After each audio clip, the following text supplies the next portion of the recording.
Everyone, this is Sravani. Welcome back to my channel Sravani's tales. So నేనైతే ఇవాళ ఒక మంచి వీడియోతో మీ ముందుకు వచ్చాను. ఏంటంటే recently I cracked an Accenture interview and also I got an offer letter 1 month back. Currently I'm at training stage.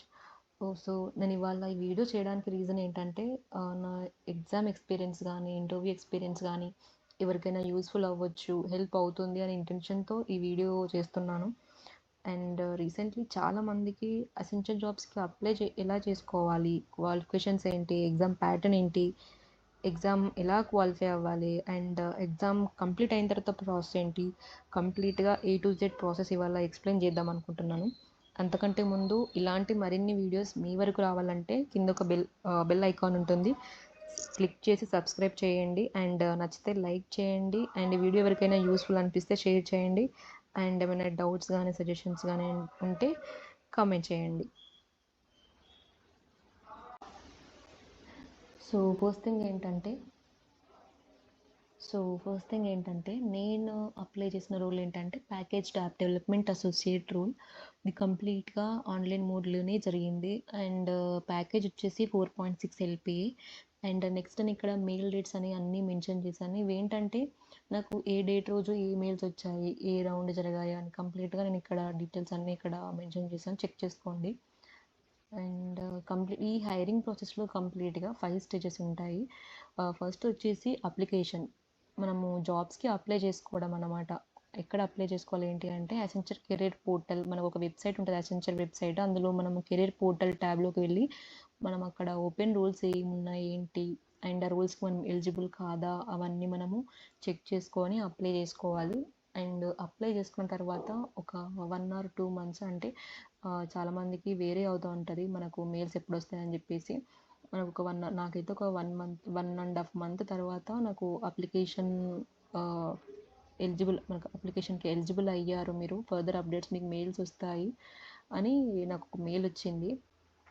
And next stage వచ్చేసి యాప్టిట్యూడ్ అనమాట. ఈ యాప్టిట్యూడ్ 2 సెక్షన్స్గా డివైడ్ చేశారు. ఇది కంప్లీట్గా 90 minutes డ్యూరేషన్ ఉంటుంది అండ్ 90 questions ఉంటాయి. ఇందులో 2 sections ఏంటంటే కాగ్నిటివ్ అండ్ టెక్నికల్. కాగ్నిటివ్లో ఏంటంటే మనకి verbal, like abstract reasoning and critical reasoning questions ఉంటాయి. వర్బల్ ఏంటంటే లైక్ ఏంటంటే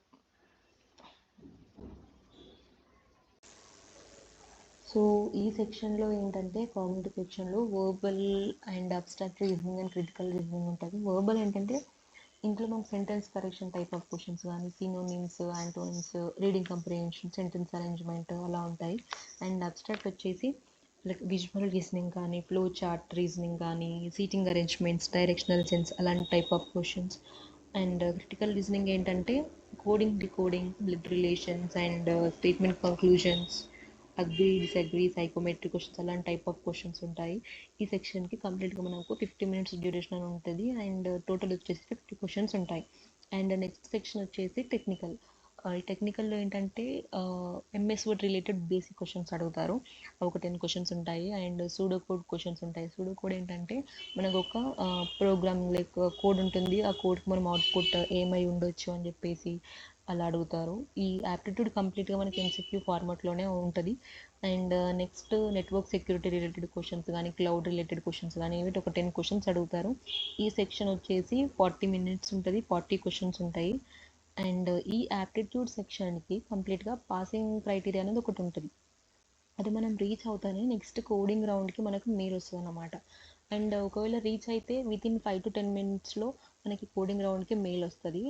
ఈ 2 rounds 1 dayనే జరుగుతాయి. ఒకవేళ మనము ఈ యాప్టిట్యూడ్ సెక్షన్లో మనం ఒకవేళ పాసింగ్ క్రైటీరియా రీచ్ అవ్వకపోతే మనకి మెయిల్ రాదు అనమాట. మనం అక్కడే అర్థం చేసుకోవాలి మనం ఎలిమినేట్ అయ్యాము ఈ స్టేజ్లో అని చెప్పేసి. అండ్ ఎవరైతే ఈ కోడింగ్ రౌండ్కి మెయిల్ వచ్చిందో వాళ్ళకి వాళ్ళు ఆ లింక్ మామూలుగా మెయిల్కి వస్తుంది కదా, ఆ మెయిల్లో లింక్ ఓపెన్ చేసి మనం అటెంప్ట్ చేయాలన్నమాట. ఈ కోడింగ్ రౌండ్ ఎలా ఉంటుందంటే 2 questions ఇస్తారు. 1 is easy and 1 medium question. A programming language అయినా యూజ్ చేసుకోవచ్చు అనమాట. అండ్ ఇందులో మనం కోడింగ్ రౌండ్ ఎలా అటెంప్ట్ చేయాలి అంటే మనము ప్లాగ్యూరిజం ఎఫెక్ట్ చాలా ఉంటుంది. మనము అందరు నార్మల్గా చాట్ జీపీటీ అవన్నీ యూజ్ చేస్తారు, కానీ ఒకవేళ యూజ్ చేసినా కానీ జాగ్రత్తగా యూజ్ చేయండి. మనము ఈ వేరియబుల్ నేమ్స్ కానీ చేంజ్ చేయడము అలా చేసుకోండి, ఎందుకంటే ప్లాగ్యూరిజం ఎఫెక్ట్ ఏఐ టూల్స్ వాళ్ళకు అవి ఉంటాయి కదా, అవి చెక్ చేసి కంప్లీట్గా మనకు they will end our profile there itself. So జాగ్రత్తగా ఉండండి కోడింగ్ రౌండ్ అటెంప్ట్ చేసేటప్పుడు. అండ్ ఏంటంటే మనము మినిమం ఒక 1 కోడ్ అనేది ఆల్ టెస్ట్ కేసెస్ పాస్ అయితే కొంచెం నెక్స్ట్ రౌండ్కి సెలెక్ట్ అయ్యడానికి ఛాన్సెస్ ఉంటాయి. ఒకవేళ 2 కోడ్స్ సక్సెస్ 2 కోడ్స్ సక్సెస్ అవ్వకపోతే there is a less chance to select for further rounds. And next round వచ్చేసి కమ్యూనికేషన్ రౌండ్. ఈ రౌండ్కి నాకు ఒక 10 డేస్లో నాకు కమ్యూనికేషన్ రౌండ్కి మెయిల్ వచ్చింది. ఇదేంటంటే నాన్ ఎలిమినేషన్ రౌండ్ అనమాట. ఏంటంటే ఈ ఈ ముందు రౌండ్లో ఏంటంటే ఈ హైరింగ్ ప్రాసెస్లో అన్ని రౌండ్స్ ఎలిమినేషన్ రౌండ్, కాకపోతే కమ్యూనికేషన్ రౌండ్ అనేది నాన్ ఎలిమినేషన్ రౌండ్. కానీ మనం పక్కాగా అటెండ్ చేయాలి. ఎందుకంటే ఈ అసెన్షియల్ ఇంటర్వ్యూ ప్రాసెస్లో హైరింగ్ ప్రాసెస్ కంప్లీట్గా ఎలా అవుతుందంటే అన్ని అన్ని స్టేజెస్ స్కోర్స్ కలిపి యావరేజ్ తీసుకుంటారు వాళ్ళు. మినిమం ఒక 60-65% వస్తేనే మనకు సెలెక్ట్ అవుతాం అన్నమాట. అందుకే సో ఈచ్ స్టేజ్ స్కోర్స్ అనేది మనకు చాలా ఇంపార్టెంట్. అండ్ ఈ కమ్యూనికేషన్ రౌండ్లో మనకు 6 రౌండ్స్ ఉంటాయి అన్నమాట, 6 స్టేజెస్ ఉంటాయి. ఏంటంటే రీడింగ్ అంటే ఏంటంటే మనకు ఒక సెంటెన్స్ డిస్ప్లే చేస్తాడు, సో దాన్ని మనం చదవాలి. అలాంటి టైప్ ఆఫ్ క్వశ్చన్స్ 8 ఉంటాయి. అండ్ రిపీటింగ్ సెంటెన్స్, సో అక్కడ మనకు సెంటెన్స్ చెప్తారు, మనం అది అక్కడ విని మనం ఎగ్జాక్ట్గా రిపీట్ చేయాలి. అండ్ జంబుల్ సెంటెన్స్ అంటే అక్కడ మనం జంబుల్ చేసి ఒక సెంటెన్స్ చెప్తారనమాట, మనం కరెక్ట్ ఆర్డర్లో మనం అరేంజ్ చేసి చెప్పాలి సెంటెన్స్ని. అండ్ క్వశ్చన్ అండ్ ఆన్సర్స్ అంటే ఒక 24 ఈజీ క్వశ్చన్స్, బేసిక్ క్వశ్చన్స్ అడుగుతారు, మనం అక్కడ కరెక్ట్గా ఆన్సర్ చేయాలి. అండ్ స్టోరీ టెల్లింగ్ అంటే నార్మల్గా ఒక స్టోరీ చెప్తాడనమాట. ఆ స్టోరీని మనం ఒక 30 సెకండ్స్లో లైక్ కన్సైజ్ చేసి రివ్యూ లాగా నార్మల్గా చిన్నగా చెప్పాలి ఆ స్టోరీని. అండ్ ఓపెన్ క్వశ్చన్స్, ఇదేంటంటే మనకి ఒక 1 or 2 క్వశ్చన్స్ అడుగుతారు అన్నమాట. ఎట్లా అంటే హెచ్ఆర్ ఇంటర్వ్యూ టైప్, నార్మల్గా మీ క్వశ్చన్ అడిగి మీ ఒపీనియన్ ఏంటి, నాకే క్వశ్చన్ అడిగాడంటే వర్క్ ఫ్రమ్ ఆఫీస్ బెటరా అండ్ వర్క్ ఫ్రమ్ హోమ్ బెటరా, ఇలాంటి type of questions. Very easy ఈ కమ్యూనికేషన్ రౌండ్. కానీ స్కోర్ మంచిగా తెచ్చుకోవాలి బాగా పర్ఫామ్ చేసి, ఎందుకంటే మనకు యావరేజ్ ఇస్తాడు కాబట్టి మనకు సెలెక్ట్ అవ్వడానికి కొంచెం మినిమం లైక్ మంచి స్కోర్ తెచ్చుకోవాలి కాబట్టి మంచిగా పర్ఫామ్ చేయండి కమ్యూనికేషన్ రౌండ్. ఇది ఓవరాల్గా 30 minutes అవుతుంది కమ్యూనికేషన్ రౌండ్. అండ్ ఈ కమ్యూనికేషన్ రౌండ్ పర్ఫామ్ చేసేటప్పుడు మనకు ear phones mandatory. And background noise ఎక్కువ రాకుండా చెక్ చేసుకోండి, అది చాలా ఇబ్బంది అవుతుంది. నాకైతే నేను ఒక ఆల్మోస్ట్ మార్నింగ్ 3 o'clockకి నేను అటెంప్ట్ చేశాను ఈ ఎగ్జామ్, ఎందుకంటే నాకు చుట్టూ కొంచెం ట్రాఫిక్ సౌండ్స్ అవన్నీ వస్తున్నాయి. సో ఇలా ఇష్యూ అయింది, మీకు జాగ్రత్తగా చూసుకోండి.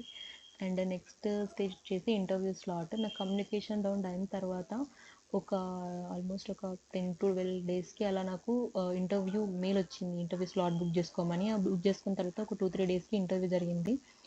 ఇంటర్వ్యూలో ఎలాంటి క్వశ్చన్స్ అడుగుతారు అంటే వెరీ బేసిక్ క్వశ్చన్స్ అడుగుతారు నార్మల్గా. ఇది టెక్నికల్ అనుకోవచ్చు, హెచ్ఆర్ అనుకోవచ్చు, ఎందుకంటే మరి డిపెండ్స్ ఆన్ ఇంటర్వ్యూయర్, వాళ్ళు ఏ మోడ్లో ఉంటారు, ఎలాంటి టైప్ ఆఫ్ క్వశ్చన్స్ చెప్తారు, ఇంకా వాళ్ళ ఇష్టం అది. నాకైతే రెండు కొంచెం మధ్యలో టెక్నికల్ అడిగారు, ఇది అడిగారు.